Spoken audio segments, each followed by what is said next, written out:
जोहार। आज काफ़ी दिनों बाद लाइव पेज से जुड़े हैं, चूँकि मामला अत्यंत मार्मिक, अत्यंत दुखद और पीड़ादायक है।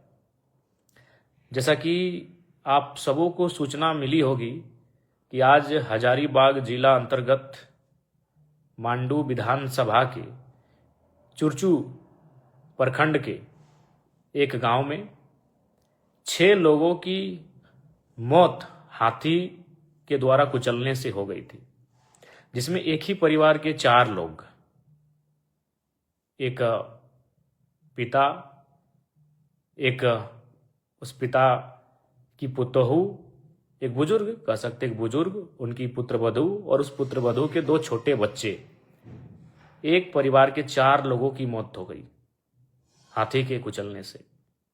और बगल में 2 लोगों की, यानी एक घटना में 6 लोगों की जानें चली गई हाथियों के उत्पात के कारण, हाथियों के तांडव के कारण। लेकिन प्रश्न ये है कि राज्य सरकार और सिस्टम कर क्या रहा है? क्या ये गरीब लोग टैक्स पेयर नहीं हैं, इसीलिए संख्या बढ़ती जाएगी मौतों की? आप कहते हैं हम एक बेहतर राज्य बनाएंगे।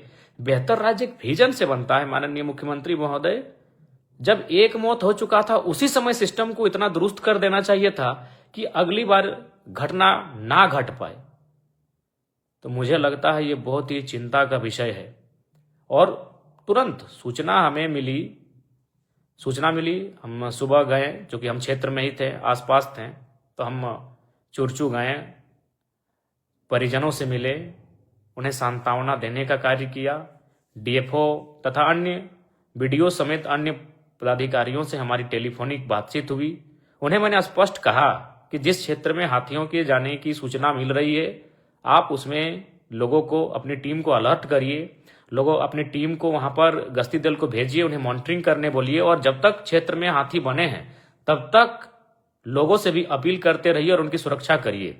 लेकिन फिर सुन रहे हैं, वहां से जैसे ही आए 2 लोगों का जान चला गया। तो वही ये आश्चर्यजनक है, जब सुबह 6 लोगों की जान जा चुकी है और वहीं 2 किलोमीटर के बाद फिर शाम को 2 लोगों की जान चली जाती है, तो बिल्कुल आज मैंने संदेह हो रहा है कि आम व्यक्ति को जीने का अधिकार है कि नहीं। जो भारत का संविधान हमें राइट टू लाइफ की बात करता है, जो सबके लिए जीने का अधिकार है, तो उसमें जो लोग अमीर नहीं हैं, जो लोग गरीब हैं, लाचार हैं, मजदूर किस्म के हैं, किसान किस्म के हैं, उनको जीने का हक है या नहीं है? अगर है तो सुबह 6 लोगों की जान जा चुकी थी, तो रात को 2 लोगों की जान जाने का इंतजार क्यों किया गया? सिस्टम वहां क्या कर रहा था? और सबसे आश्चर्यचकित बात यह है कि हमें लगता है कि पिछले 3 महीनों में जो क्षेत्र है आपका गोमिया, मांडू, मतलब ये आसपास का ही क्षेत्र, एक पार्टिकुलर क्षेत्र है जहां पर लगभग आज की अगर शाम के 2 लोगों की मृत्यु की बात करें तो 39 लोगों की मृत्यु हो गई। 39 लोग एक बहुत बड़ा नंबर होता है, लोगों की जान, इतनी मात्रा में लोगों की जान चली गई। और आश्चर्यजनक बात है कि सरकार इस पर कोई चर्चा नहीं, माननीय मुख्यमंत्री ने कोई संज्ञान नहीं लिया, ना ही माननीय मुख्यमंत्री महोदय ने कभी किसी को एक आपातकाल बैठक बुलाई है, कोई भी एक बैठक बुलाया होता कि मतलब इसका मतलब है कि वो गंभीर नहीं है इन चीजों को लेकर। ये बड़ा दुर्भाग्य का बात है कि एक के बाद 39 लोगों की जान महज कुछ महीनों के अंतराल में हाथियों के द्वारा कुचलने से जा चुकी है। और आज तो बड़ा ही माने बहुत ही मर्माहत करने वाला बात है कि एक परिवार के 4 लोग मर गए। एक परिवार के सोच के देखिए, रूह कांप उठेगी।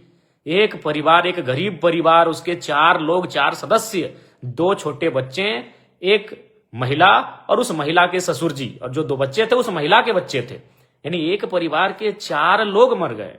और शाम को फिर उसी क्षेत्र में 2 लोग फिर हाथियों के उत्पात से मारे गए। अब सवाल यह बनता है कि सिस्टम कहां है? इसका मतलब ये सिस्टम हमारा कर रहा है? जिनकी जिम्मेदारी है हमारी सुरक्षा की, क्या वो कोयला, बालू, अवैध खनिजों की जो तस्करी हो रही है उसी में पूरा ध्यान उनका है? कहां है वे लोग? देखिए, एक मौत होती निसंदेह, हम लोग भी अगर एक घटना होती हम लोग भी सोचते ये आपदा है, एक अचानक से एक घटना हुई, सिस्टम इसके लिए तैयार नहीं था, लेकिन एक के बाद 39 लोग मर चुके हैं। तो इस पर अगर आप बात नहीं करेंगे तो बड़ा विचित्र बात है। एक अगर घटना घटती तो निसंदेह हम लोग कहते हैं कि भाई चलिए यह आपदा थी और होनी को अचानक हो गई, लेकिन सवाल यह है कि एक के बाद एक 39 लोगों की जान जा चुकी है। आज 8 लोगों की जान गई केवल चुरचू क्षेत्र में। चुरचू जो हजारीबाग जिले का एक छोटा सा ब्लॉक है, उसी क्षेत्र के एरिया में 8 लोगों की जान चली गई हाथी के कुचलने से। आज से ठीक हमें लगता है एक सप्ताह पहले, आज से ठीक एक सप्ताह पहले गोमिया प्रखंड का जो ललपनिया और महुआ टांड का जो क्षेत्र पड़ता है, वहां एक परिवार का 3 और शायद कुल 5 लोगों की जान 1-2 दिन में चली गई थी। यानी महज एक कह सकते हैं एक दिन 5 लोगों की और आज 8 लोगों की जान चली गई। ये बहुत ही पीड़ादायक है, ये बहुत ही कष्टकारी है, ये बहुत ही मर्माहत करने वाली बात है। और उसके बाद भी सरकार मौन है। कोई ठोस चर्चा नहीं, कोई गंभीरता के साथ कोई बैठकें नहीं, कोई उस विषय पे बात नहीं करना चाहता है। तो वही हमें कभी कभी मुझे ये लगता है, निजी तौर पर मुझे ये लगता है कि शायद वे लोग टैक्स पेयर नहीं है। मैं गया था उन गांवों में, अत्यंत निर्धन परिवार के लोग हैं। हमें लगता है कि हाथी उनके घरों को तोड़कर उनके घर घुस गया था, यानी गरीब लोग हैं। और गरीब लोग मर गए, कोई बोलने वाला नहीं। आश्चर्यचकित बात, वहां कोई उस क्षेत्र का जो क्षेत्र है, वहां के विधायक सांसद तो मतलब नैतिकता भी नहीं समझते कि वहां जाकर कम से कम उन लोगों से मिल लिया जाए। माननीय मुख्यमंत्री कुछ दिन पहले अपनी विवाह की सालगिरह के लिए रजरप्पा मंदिर आए थे, और रजरप्पा से ठीक सटा हुआ है आपका गोमिया प्रखंड का वो हिस्सा जहां 5 लोगों की जान, जिसमें एक परिवार के 3 लोगों की जान चली गई थी हाथी के कुचलने से। वहां तक जाने का उन्होंने सामर्थ्य नहीं जुटाया। बड़ा आश्चर्यचकित है। आपको याद होगा एक डीएसपी बागमारा क्षेत्र में घायल हुए थे, माननीय मुख्यमंत्री महोदय ने उनको टेलीफोन किया था। बहुत अच्छी पहल थी, मैं उनके उस पहल की सराहना करूंगा कि भाई एक पुलिस का पदाधिकारी घायल हुआ था, मुख्यमंत्री ने उन्हें टेलीफोन किया, वीडियो कॉल में उनसे बात किया, उनको हौसला दिया कि चलिए आप हिम्मत मत हारिए। ये बड़ा अच्छा कदम था इस राज्य के मुखिया का, माननीय मुख्यमंत्री का। लेकिन एक गरीब व्यक्ति पर जब यही सब चीजें आती हैं, एक के बाद एक 39 लोग मर गए, तो कोई चर्चा नहीं, कोई विजिट नहीं। सबसे पहला बात तो विभाग को स्वयं मुख्यमंत्री रखे हैं,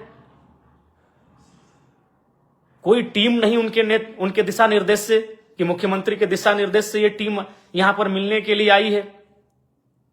बड़ा आश्चर्यचकित, मतलब ये हो क्या रहा है इस राज्य में। इस राज्य के इस ब्यूरोक्रेट्स को इतना तो छूट नहीं मिलना चाहिए था मुख्यमंत्री महोदय। ये सभी जानते हैं, राज्य के एक एक आदमी जानता है, लेकिन बोलना नहीं चाहता है। क्या करेगा बोल के? आप जो शिकायत करते हैं कि माने एनडीए की सरकार जिस प्रकार से लोगों पे माने बोलने का फ्रीडम ऑफ स्पीच वो प्रतिबंधित कर रही, राज्य में भी सब जानते हैं कि आपके ब्यूरोक्रेट्स, आपके लोग कर क्या रहे हैं, आपके सरकारी महकमे के लोग जिनको जिम्मेदारी मिली वो कर क्या रहे हैं।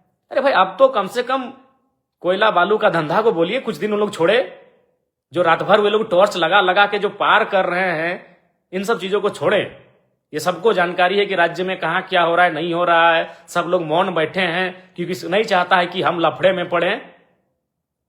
और आज एक के बाद एक 39 लोगों की जान चली गई हाथियों के कुचलने से। आज तो माने बहुत ही निंदनीय है कि 8 लोगों की जान गई एक दिन में, एक ही क्षेत्र में, एक पार्टिकुलर क्षेत्र में। अगर पूरे राज्य में भी 8 लोग मारे जाते तो चलिए कहते भाई ये पूरे राज्य में एक पार्टिकुलर क्षेत्र में। और अभी सुबह मारे गए, वो सुबह हाथियों के उत्पात के कारण उनकी मृत्यु हुई, और फिर शाम को।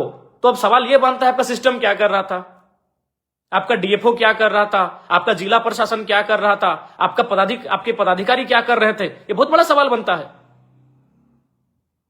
एक घटना घटती, कोई भी समझ सकता है कि भाई इसमें सरकार, सिस्टम, विभाग, पदाधिकारी क्या करेंगे। अचानक से घटना घटा, अचानक से उनका हाथियों का आक्रमण हुआ।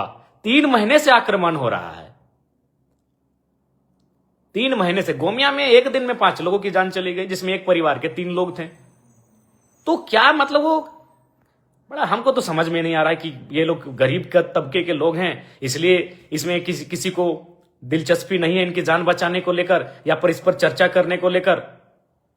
यही तो लग रहा है कि शायद ये टैक्स पेयर नहीं है। आश्चर्यजनक है। और बिल्कुल लोगों का मानना है कि एक टीम है हाथियों का, कोई ऐसा नहीं कि अलग अलग टीम है, एक टीम है हाथियों का, और हाथियों का जो टीम है एक ही को टीम है।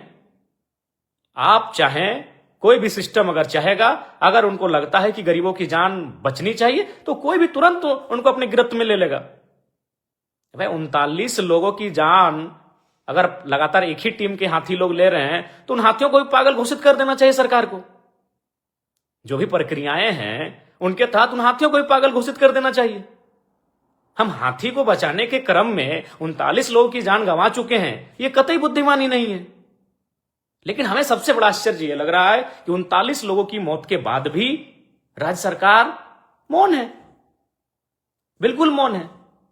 आज हम बात करके आए, हम डीएफओ से स्पष्ट बात किए, हजारीबाग डीएफओ से, कि भाई आप रात भर मॉनिटरिंग करिए, अपनी टीम को भेजिए, जो लोग हैं उन क्षेत्रों में उनको किसी दलान छत में रहने बोलिए।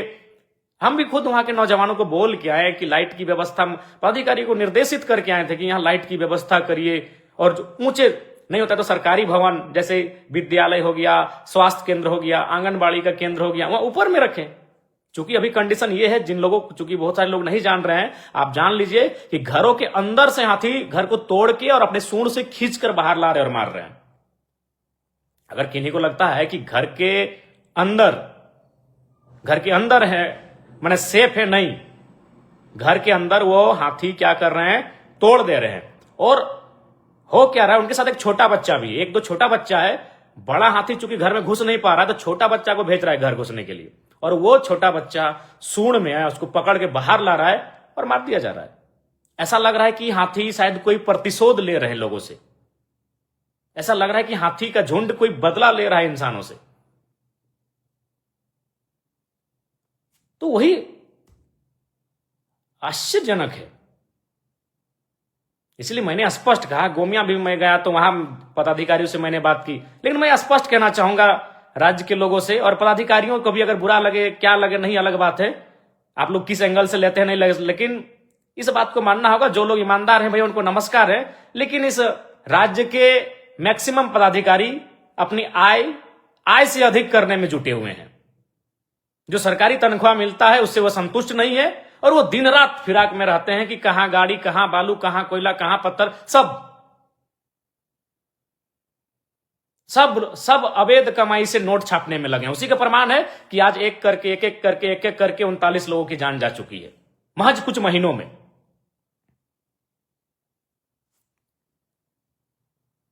आश्चर्यजनक, घोर आश्चर्यजनक कि हमारा सिस्टम कर क्या रहा है। अरे भाई नहीं है आपके पास तो महीनों से लगातार ये वारदात हो रही है, यानी आप चाहते ही नहीं कि इन चीजों को रोका जाए। घोर आश्चर्यजनक है। अतः मैं इस लाइव सेगमेंट के माध्यम से, लाइव सेक्शन के माध्यम से मैं तमाम मीडिया बंधुओं से भी अनुरोध करूंगा भाई कि कम से कम गंभीरता पूर्वक इन विषयों को हाईलाइट करिए। एक दिन में 8 लोगों का जीवन चला गया है। चूंकि यहां कार्यपालिका बेबस है, उदासीन है, विधायिका भी एकदम उदासीन हो गई है। मैं पत्रकारिता के अंग से कहना चाहूंगा, इन समस्याओं को बेहतर तरीके से हाईलाइट करिए, इन मुद्दों पर सरकार को घेरिए, सरकार से जवाब करिए, सरकार से सवाल करिए, उनसे जवाब मांगिए। नहीं तो आज 39 है, ये 49 होने में समय नहीं लगेगा और हमें बस केवल अफसोस होगा। हम केवल सांत्वना प्रकट करेंगे, हम केवल शोक और ढांढस बंधाने का काम करेंगे, जबकि हम चाहें तो उन मौतों को रोक सकते हैं। ये बहुत ही आश्चर्यजनक है। एक व्यक्ति की मौत होती, हम लोग कहते कि भाई चलिए ये आपदा है, अचानक से हुआ है। घोर आश्चर्यजनक कि हमारे अधिकारी कर क्या रहे हैं। अगर नहीं तो सरकार से मदद मांगिए, सरकार से कहिए कि हमें अन्य राज्यों से सहयोग मांगिए। राज्य सरकार का कर्तव्य बनता है कि अन्य राज्यों से वो सहयोग लें इन विषयों के समाधान के लिए, निराकरण करने के लिए। आश्चर्यजनक है मुख्यमंत्री राजरप्पा आए, वहां से सामने नहीं आ पाए। अतः मैं माननीय मुख्यमंत्री महोदय से आग्रह करूंगा, माननीय मुख्यमंत्री महोदय नींद को तोड़िए, अगर आप सोए हैं तो नींद को तोड़िए महोदय, आपसे आग्रह होगा। और हाथी जो इस राज्य में उत्पात मचा रहे हैं, लगातार उत्पात मचा रहे हैं हाथी, संज्ञान लीजिए, एक आपातकालीन बैठक बुलाइए, सभी पदाधिकारियों को, संबंधित पदाधिकारियों को बुलाइए और एक रूपरेखा तैयार करने के बाद उन्हें निर्देशित करिए कि मौतों के तांडव को रोक लिया जाए, मौतों के तांडव को रोक लिया जाए। यह बहुत ही दुर्भाग्य की बात है। और साथ ही मैं सभी मृतकों को श्रद्धांजलि अर्पित करूंगा, उनके परिवार को साहस मिले, मैं ये प्रार्थना करता हूं। बाकी राज्य की जनता, जरूर आप इस विषय पर, मौतों के इस तांडव पर अपनी सरकार से जरूर सवाल पूछेंगे।